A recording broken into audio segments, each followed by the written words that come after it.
जय श्री कृष्ण। आप सभी को 2026 के अपरा एकादशी की बहुत बहुत शुभकामनाएं। अपरा एकादशी जिसे कि हम अचला एकादशी, भद्रकाली एकादशी या चलक्रीड़ा एकादशी के नाम से भी जानते हैं। 2026 में अपरा एकादशी मनाई जाएगी 13 मई दिन बुधवार को।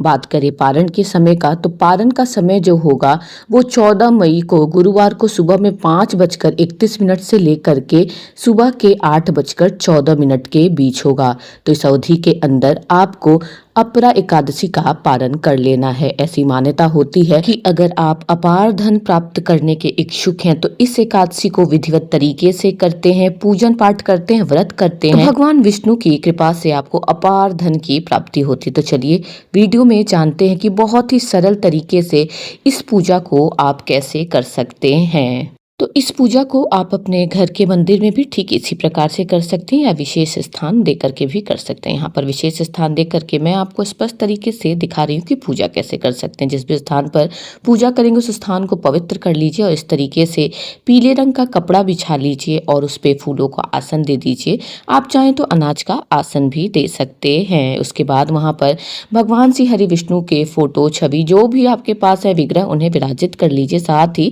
भगवान श्री गणेश जी को भी विराजित कर लीजिए, क्योंकि ऐसी मान्यता होती है कि बिना गणेश जी के हमारी जो पूजा होगी वो अधूरी रह जाती है। इसके बाद हम एक कलश में जल भर लेंगे और उसमें इस प्रकार से तुलसी पत्र डाल लेंगे और उनके समीप भगवान हरि विष्णु के समीप में रख देंगे।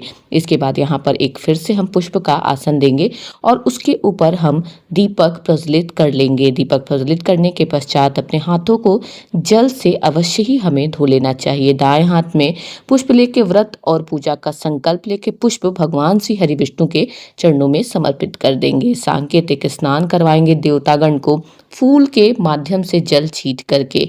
उसके बाद हम यहाँ पर वस्त्र स्वरूपी कलावा भगवान श्री गणेश को, साथ ही भगवान श्री हरि विष्णु को समर्पित करेंगे। उसके बाद जनेऊ समर्पित करेंगे भगवान श्री गणेश को। उसके बाद भगवान श्री हरि विष्णु को हम यहाँ पर जनेऊ समर्पित करेंगे। जनेऊ समर्पित करने के पश्चात हम बहुत ही प्रेम से भगवान को इत्र की सेवा प्रदान करेंगे, क्योंकि इत्र की सेवा से हरि विष्णु जो भी देवतागण ने सभी बहुत ही अति शीघ्र रीझते हैं। तो यहाँ पर हम इत्र की सेवा प्रदान कर देंगे। उसके बाद हम यहाँ पर तिलक लगाएंगे भगवान श्री गणेश को, भगवान श्री हरि विष्णु को दीपक पर और हम कलश पर भी तिलक कर देंगे। उसके बाद हम भगवान श्री हरि विष्णु को चंदन का तिलक अवश्य ही करेंगे, जो उन्हें बहुत ही प्रिय है। ग्रीष्मकालीन ऋतु में जितने भी एकादशी आते हैं तो उसमें हम भगवान को चंदन का तिलक अवश्य ही करते हैं, जिससे कि उन्हें ठंडक प्रदान होती है।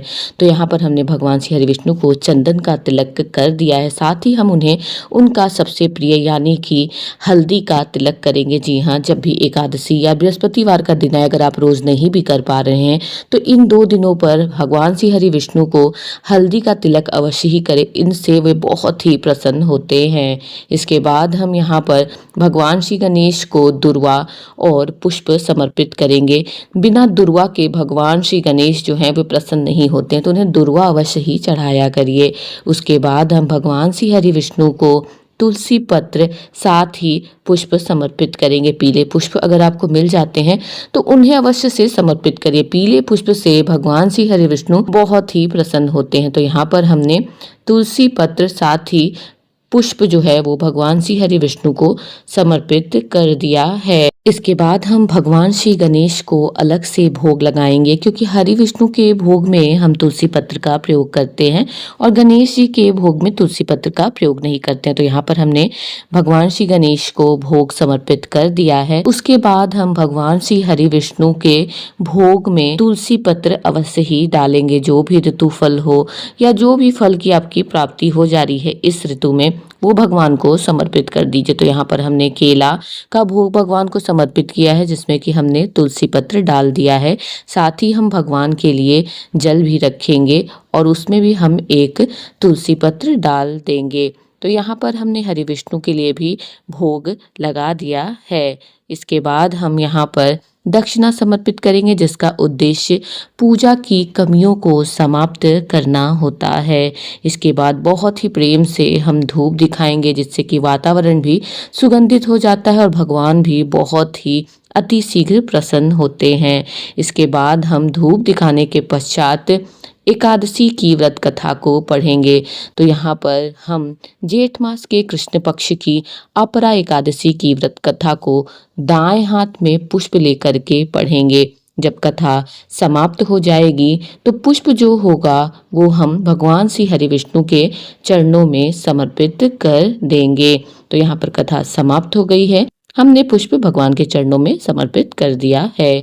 इसके बाद हम बहुत ही प्रेम से आरती करेंगे। अगर आप आरती करने के इच्छुक हैं तो ठीक है, नहीं तो आप 5 या 7 बार दीपक को घुमा भी देंगे क्लॉकवाइज तो आपकी आरती पूर्ण मानी जाएगी। तो यहाँ पर हमने आरती कर लिया है। अब आरती हम खुद ले लेंगे, पारिवारिक जनों को दे देंगे। उसके बाद आरती को हम जल से ठंडा कर लेंगे, जो कि बहुत ही अति आवश्यक होता है। तो इस प्रकार से अपरा एकादशी की पूजा यहाँ पर संपन्न होती है। सबसे अंत में हम भगवान से क्षमा याचना करेंगे पूजा में आई हुई त्रुटियों के लिए। तो फ्रेंड्स, अपरा एकादशी की पूजा आपको कैसे